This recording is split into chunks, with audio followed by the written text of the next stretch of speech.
म्हजें नांव अल्वितो डिसिल्वा आनी हांव शेअर होल्डर पोमुरपा कोम्युनिदादीचो।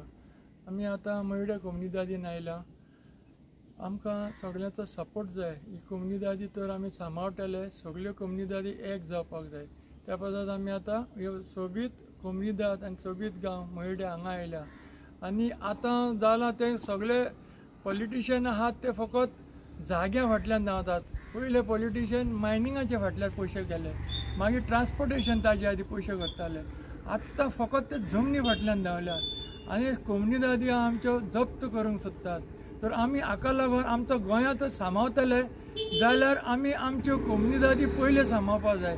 आनी कोम्युनिदादी सांबाळटले जाल्यार सगळ्यो कोम्युनिदादी एक जावपाक एकदम अत्यंत गरजेचें आसा।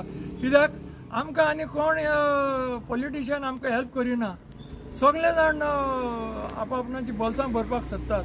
त्या बद्दल हे आमी सगळे कोम्युनिदादीचे गांवकार शेअर होल्डर एक जाल्या आनी आमचो मुख्य हेतू आसा तो कोम्युनिदादी साल्वार करून आमचें गोंय साल्वार करपाक।